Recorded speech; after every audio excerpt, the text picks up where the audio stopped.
Wait a minute. Have you heard the weird tales of the Whistler?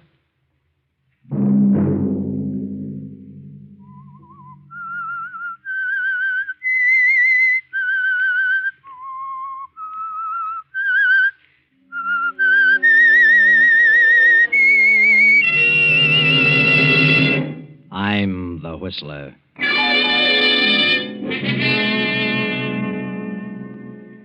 There's something wrong. Terribly wrong. I'm going to wait a few more days, and when I'm sure, I'm going to take care of you, Joe. Well, what do you mean? I'm going to kill you. Sunday night, and again CBS presents The Whistler.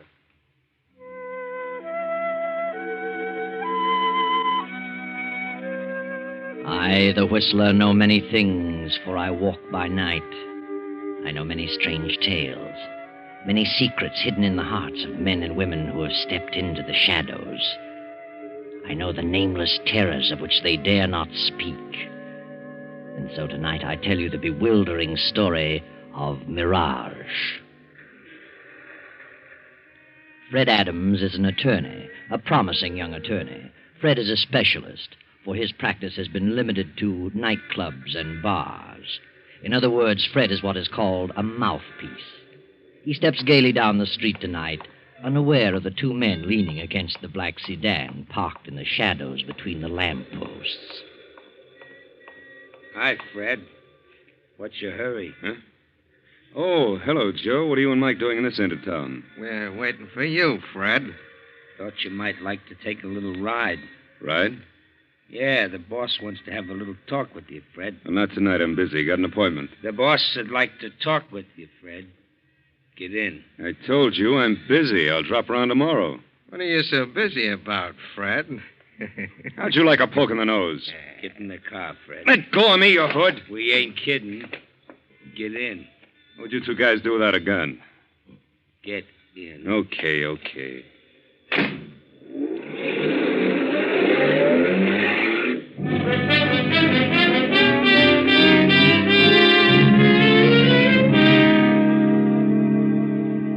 15 minutes later, Fred makes his way through the crowded tables of the Swank Tripoli Cafe toward a door marked manager.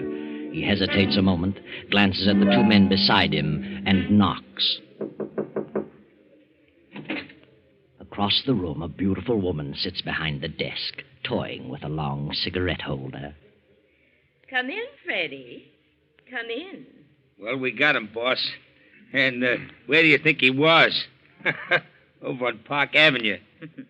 How fancy. Wait outside, Joe. I want to talk to Freddie. Alone. Yeah. Sit down, Fred. Well, what's wrong? You in trouble again, Gloria? Would it matter to you if I were in trouble? Of course it would. Where have you been the past week? Has it been a week since I saw you last? You know it has. And a week is too long to suit me, Freddie. Well, you know my phone number. If anything had happened, you'd have found me. Doesn't make me very happy to think I have to go out looking for you. Kind of lets me down. Oh, for the love of Pete. What happened? Nothing's happened here at the cafe. Oh, what's the matter then? It's you, Fred. It's what you've done. I haven't done anything. Why do you think I paid your way through law school? Well, because you wanted to. And because you needed a lawyer around. Is that all? I don't know. I thought we were together in this thing for keeps. Well, yeah. I'm still your attorney. What else do you expect of me? You have the nerve to sit there and say that. You know how I feel about you. You've always known. We've always been pals, good friends. Pals. Friends. Oh, Freddie. Now, what are you trying to say? I knew for the past 3 weeks that you were changed. Couldn't figure it out. But I found out this afternoon. Here it is in the paper. District Attorney's daughter to wed young lawyer. Well, what about it? Are you really in love with her, Fred? Certainly. Why shouldn't I be? I don't think you are. I knew you were campaigning for the DA in this last election. I know you're ambitious. I think you've got your eyes on a job in the DA's office, more than you have on the girl. I tell you, I love Brenda Gibson, and you can think whatever you like. Is she pretty? Very pretty. Young. I don't like the way you said that, Fred. I'm not so old. I didn't mean it that way. You're a very beautiful woman, Gloria. Am I? But, well, I don't know what it is. You've done everything in the world for me. No one could ask for more. And I've always cared more for you than any woman I've ever known. Until now.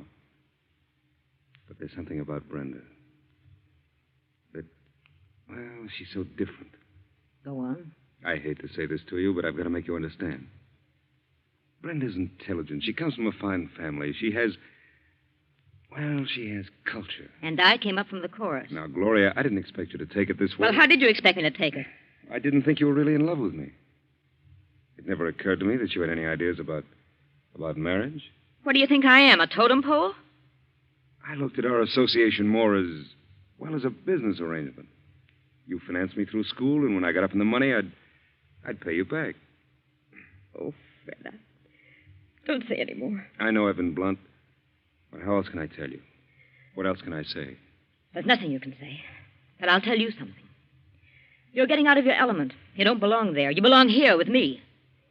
And if you marry her, you'll live to regret the day you met her. Now, look. Don't be like that. Don't be a hard loser. You'd be better off dead. You don't mean that, Gloria? No. No, Fred, I didn't mean that. Oh, darling, please go before I say any more. I know I haven't the chance, but please go. I'm sorry, Gloria. Terribly sorry. Bye, Fred. I'll be seeing you. Goodbye, Gloria.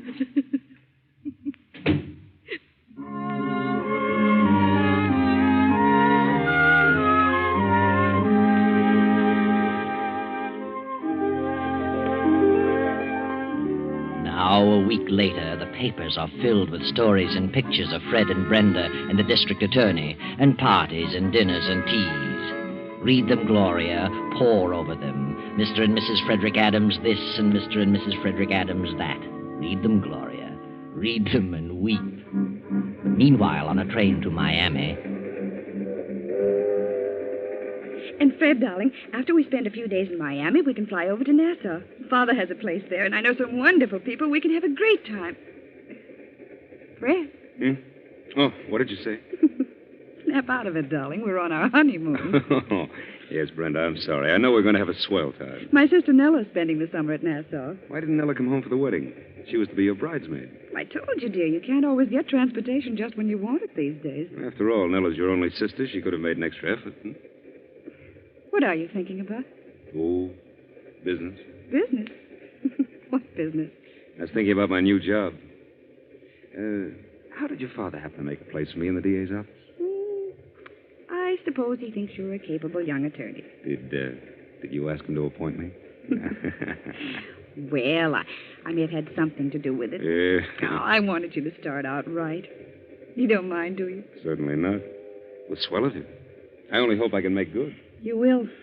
And who knows, maybe you'll be the district attorney yourself someday. I hope so. At least I'll break my neck trying.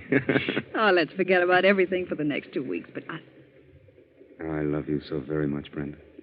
Darling, I'll spend all my waking moments trying to make you happy. Thanks, dear. You'll never regret the day you met me. What did you say? I said you'd never regret the day you met me. Oh. I should say I won't. Not a chance in a million.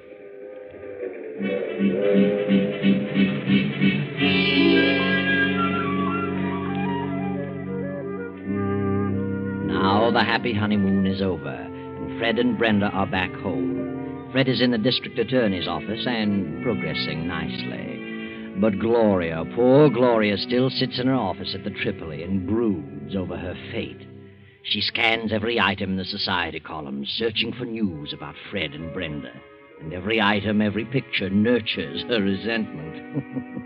And her resentment slowly turns to hate. And finally something snaps in her mind and she begins to harbor thoughts of revenge.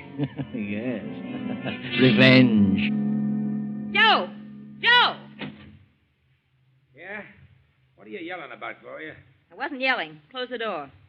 It sure sounded like yelling to me. I said I wasn't yelling. Okay. I apologize. No, sit down. Oh, look, Gloria, what's eating you? Why don't you get out of this office? Go out and visit with the customers the way you used to. Why should I? Well, they all miss you. They're all asking, where's Gloria? I run out of excuses. I didn't call you in here to talk about the business. Well, maybe not, but I thought it was time I said something. Where's the evening paper? I didn't get it. Why not? Oh, look, Gloria, snap out of it, will you? Why don't you quit hunting for news about Fred? You're only driving yourself nutty. Fred was a nice guy, but he's gone. He's married. Forget him. I can't. Well, you could try. Not as easy as that. After all, he ain't the only man walking around. There's one or two others, you know. Yeah? Well, there's one guy in particular who might get your mind off Fred if you'd give him a chance. Yeah? Who? Well, I know I'm not as good looking as Fred, and I ain't got his fancy manners. But I like you just as much as he did. Probably a lot more. Sorry, Joe. At least I wouldn't walk out on you for any other dame. If you did, I wouldn't blame you. No? No. I'd blame the other woman. She had no right to take him away from me. He belonged to me. Oh, Gloria, please, forget it. No, I won't. I can't. I've made up my mind. Huh? What are you thinking? Where's your car? Outside? Where's your gun? In my pocket? Some people are giving a party at their country place tonight for Fred and his wife. But, Gloria... But Fred was called out of town on business. They're giving the party anyway. And she'll be there. Brenda will be there. So what? We'll wait for her. And follow her when she leaves. Wait a minute. Nothing doing. I ain't bumping off no woman. Sit down and shut up. You're crazy. You're gone absolutely nutty. I'm getting out of here. You're driving me to that house. I won't. No? I wonder if the police would be interested in knowing who killed Lefty Hammond. Gloria, you wouldn't. Wouldn't I? Well... Okay. You win. Better. Go get in your car. I'll go out the back way and meet you in the alley.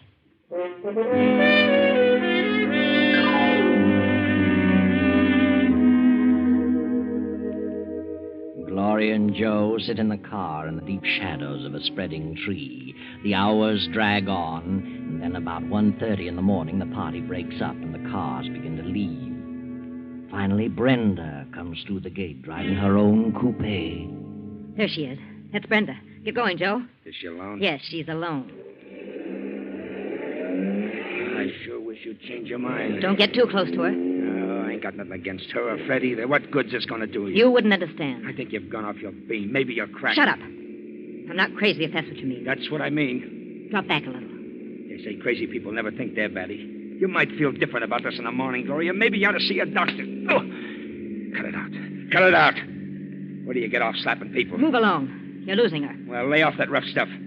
Or I might decide to change my mind about the whole thing. Nah, you won't change your mind. It'd be funny if something happened to you. If anything happens to me, there's a letter in my safe that tells all about you.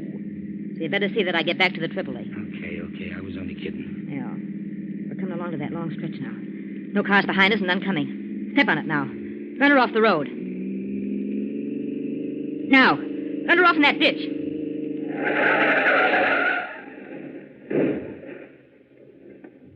Say, what's the idea? Are you trying to wreck me? Get out of that car. What is this, a hold-up? Get out and shut up. I haven't anything but a couple of rings. Take her rings, Joe. Well, this is a new one. A woman bandit. Any money in your purse? A few dollars. Take the money and scatter the rest of the things around. Yeah.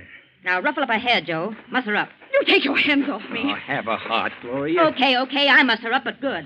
Look, Are you? stick your hand... What's the meaning of this? You've got what you want. Why don't you let me alone? I'll let you alone, Mrs. Adams. Who are you? Start walking. What? Start walking off through those trees. I won't. Oh, stop! Stop Get moving. What are you going to do? See to it that you don't do any more chiseling in, Mrs. Fred Adams. Huh. I don't know what you're talking about. Walk. Let her have it, Joe. Now, what are you stolen for? You missed her. Give me that gun.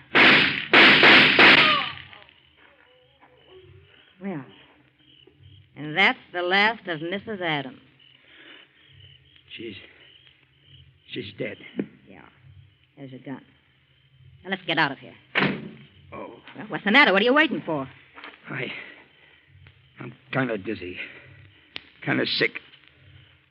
I can't drive, Gloria. You better drive. And I thought you were experienced at this business.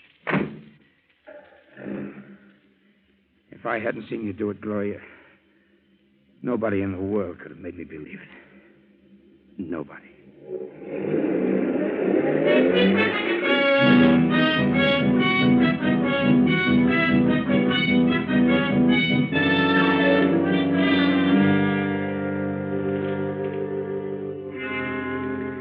Anything about it in this morning's paper, Joe? No, not a thing about it.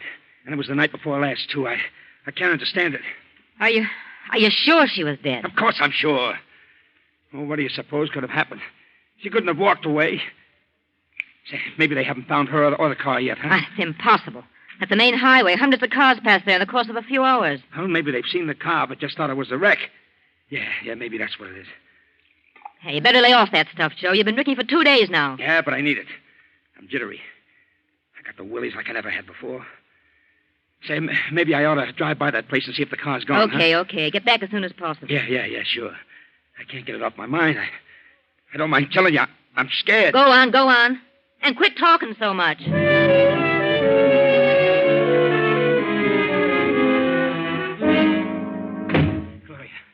Gloria, I went out there. Yeah, well, I know. What did you see? Nothing. The car was gone. I looked all around for the spot. There wasn't a sign of anything. No trinkets, no blood marks, no nothing. Well, then they must have found her. But why don't they say something in the papers about it? If they just said something, I could stand it. It's driving me nuts. Are you going to lay off that stuff? No, I ain't. I need it. I don't need it. Yeah? I don't know what you're made of, but whatever it is, it's sure tough. I never knew a woman could be as tough. I'll never forget it as long as I live. You're a jellyfish. I can understand one guy rubbing out another one for doing something against the gang, but I never thought I'd see a woman do a thing like that. And for no good reason. There was a reason. And shut up. I couldn't have done a thing like that. You could have turned me in first. There she was, laying there covered with... Shut up. It's funny, this stuff don't seem to have any effect on me. It's just like some water. Get hold of yourself. Poor kid. I never felt so miserable in all my life. Did you get the late papers? Yeah. Here you are. Well, anything in it? No. Not a word. Hey, maybe we didn't do it, Gloria. Maybe it was just a nightmare. No, we did it all right, and proper. If I don't hear something soon, I'll go crazy. Hey, wait a minute. Huh? What is it? Did they find her? No. Well, what do you know about that? Well, what is it? Look at this picture. Holy smoke. It's her and Fred. Mr. and Mrs. Fred Adams attend the races. When? Yesterday. It isn't possible. But it's her. I know it's her, Gloria. How could she? She's dead. Hey. What's the matter? Maybe it's her. Her ghost? Don't be silly. I'm getting out of here. I'm leaving town. Look. You're in the other paper. Huh? Day before yesterday. Fred Adams and wife attend tennis match. And another picture. What could this mean? What did they say something about it? You see, Gloria, it's getting you down, too. Oh, please, Gloria, let's pull out. It's uncanny. I can't believe it. If it's in the papers, you gotta believe it. Did you double-cross me, Joe? What do you mean? Did you have blanks in that gun? Blanks? I'd certainly hate to get hit with what I had in that gun. She's dead, I tell you. Well, she'd better be. What'll we do? We'll wait. That's all. Just wait. Okay. But I don't think I can stand it, Gloria. I'm going to pieces.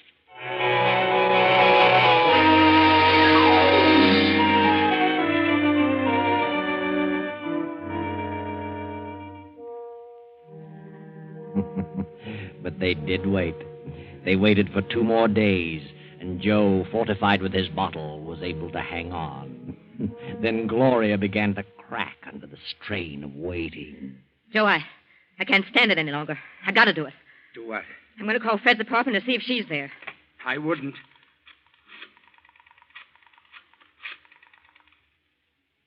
Hello? Is this the Adams apartment? Is Mrs. Adams there? An old friend from out of town. Yeah, thank you. She's there. Holy gee. She answered. I heard her. You lied to me, Joe. I didn't lie. I didn't. I had bullets in that gun. I saw her, and she was dead. There's something wrong. Terribly wrong. I'm going to wait a few more days. I'll check again. And when I'm sure, I'm going to take care of you, Joe. What do you mean? I'm going to kill you. That's crazy. I don't think it would be safe to have you walking around and talking. Gloria, listen. Come on, we're going to my apartment and wait. The story's bound to break sooner or later. I'd rather get out of town. You're coming with me to my apartment. Get moving.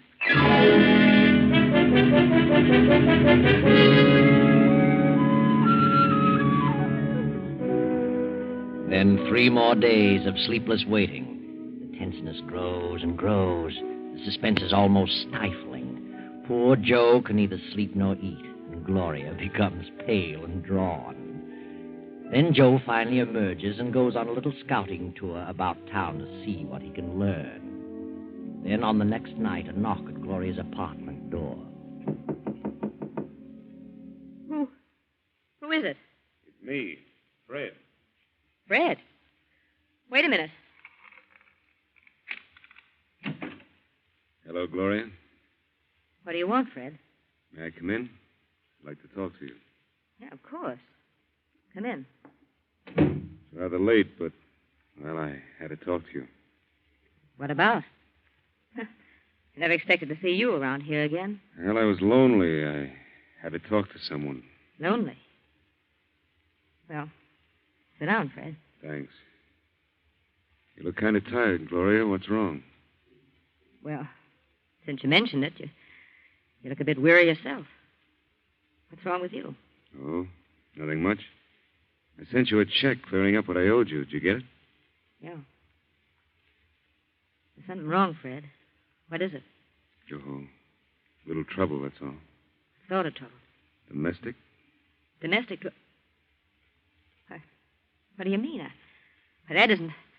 It isn't possible? Is that what you're going to say? Yes, I thought you were quite happy with your wife. Well, things can develop suddenly. I certainly found that out. Well, what happened? Or do you want to tell me? Yes. As a matter of fact, I do. Guess that's why I came here. You're always so darn understanding. You always knew the answers to things. But what happened? Well, I guess I really didn't belong in the upper crust. You had it figured out about right. Everything was all right until Brenda started to shape my career. Shape your career? Yes. She had everything all planned out for me. She and her father had it all figured out. I wanted to go into the DA's office and move up on my own initiative. They didn't want it that way. They wanted me to start out as a big shot. Did she leave you? Well, yes. We just agreed to disagree. Oh. Well, where's she now? Her father's place, I suppose. When did she leave? Yesterday? Yesterday. Are you sure it was yesterday? Of course. Why do you ask that? Well, no reason, I suppose. I just can't believe it. It seems a shame. Well, I'm very sorry for you, Fred. Believe me. I know how you feel. I was let down with a dull thud once. Were you? You should know. Oh, Gloria, I was such a fool. You were right. I should have listened to you. You could see what was coming, and I was too dumb to realize it. Have you forgiven me? Yeah. Yeah, Fred. I'd have to forgive you. I love you so much. I've never been able to forget you for one single moment. I'm sorry, Gloria. Terribly sorry. Fred, I got a strange feeling. I don't know what it is, but I've got a feeling you're not telling me the truth. What? You mean you don't believe me? There is something you haven't told me. What is it? Why, nothing. I've told you everything. I don't believe you, Fred. All right. Gloria, I'm in a tough spot. Brenda hasn't gone away. She's dead. Dead? What on earth do you mean? Yeah, she was found dead beside a car a number of days ago. The day after we had a nasty argument, but I didn't do it. There have been many threats against the district attorney and member of his family. It may have been any one of a number of persons. Nothing's been said about it in the paper. I know that. I know it. They purposely kept it quiet, hoping the real killer would show his hand. That's silly. Why should he? I don't know. Oh, darling, it's all a mess. I'm completely worn out over it. I know they suspect me. I don't know what to do about it. Gloria. I seen her. Who? She was standing under the lamppost at the corner. She spoke to me. She said, "Hello, Joe." How's Gloria? Shut up, you're drunk. No, it was her. It was Brenda. I ran for the elevator, and as the doors closed, she was coming into the lobby. She was terrible. Oh, pale and awful looking. You simpleton, you got the snakes. No, it was her. And she's coming up here.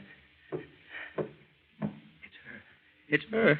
I don't want to see her. I can't look at her. I can't stand it. Joe, turn on the lights. I won't. Turn on those lights. Never mind the lights. I can see you. All three of you. Brenda. What do you want? So you're Gloria. Yes. Yes, I met you for the first time not many nights ago. On a deserted highway. Joe, it is her. Come out of the corner, Joe. I can see you. Joe, the man who pulled the trigger. I didn't. What do you want? So, Fred, you were in on the plan, too. You wanted me out of the way because of Gloria. You were back of the whole thing. No, Brenda, no. I had nothing to do with it. You decided you'd made a mistake, that you wanted Gloria. I didn't. I swear I didn't. Tell him, Joe. Tell him how you shot me down. You had the gun. Tell him or I'll... No. Get away from me. Don't touch me. I'll tell. I didn't do it. She did it. Gloria did it. I couldn't. I didn't have the nerve. He's lying. I didn't do it. Go ahead, Joe. Spill it. I ain't going to take the rap for this. Gloria went off her beam when you married Brenda. She went crazy with jealousy. She knew about that party, and she made me drive her out there. We followed Brenda and then ran her off the road. She tried to make me do it, but I couldn't. I fired wild, and Gloria grabbed the gun from me and let her have it. He's lying. How could she make you do it? She threatened me. She's got something. Shut up! I don't care. She can tell what she knows about me, but I can prove that she killed Brenda. How can you prove it, Joe? I wore gloves. I still have the gun, and the only fingerprints on it are Gloria's. You dirty little... I figured she might try to double-cross me. What about it, Gloria? All right, I did it. I shot her. I couldn't stand it any longer. Turn on the lights, Joe. Hey, she ain't dead. It's her. It's her. Brenda ain't dead. Good Lord. Oh, yes. Brenda's dead, all right. Quite dead. And what is she? You'll find out, Gloria. What a strange quirk of fate. It was your money that caused all this. It was you who put me through law school so that I could defend you. But now, I'm sorry to say I'll be forced to be your prosecutor. Sorry, Gloria. Terribly sorry.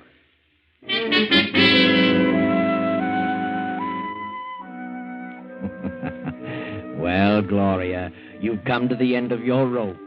Things didn't work out as you'd planned. You really killed Brenda that night. But Fred got a brilliant idea. He had Nella, Brenda's twin sister, come up from Nassau and pose as his wife. That's how all the pictures appeared in the papers. And it was Nella who just walked in on you and got a confession. And how did Fred know you were the one? Well, there were several suspects. But you, Gloria, made the mistake of phoning for Brenda too many times. And the police traced your calls. Too bad, Gloria. Jealousy is a terrible thing.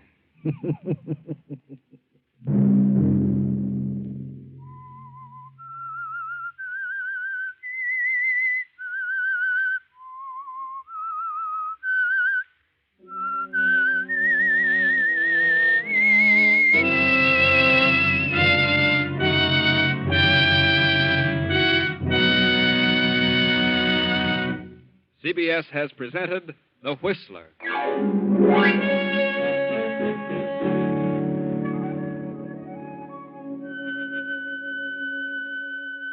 Original music for this production is composed and conducted by Wilbur Hatch. The Whistler is written and directed by J. Donald Wilson and originates from Columbia Square in Hollywood. Next week, Sunday at 9:15... I, the Whistler, will return to tell you the strange story out of the fog. Good night. This is the Columbia Broadcasting System.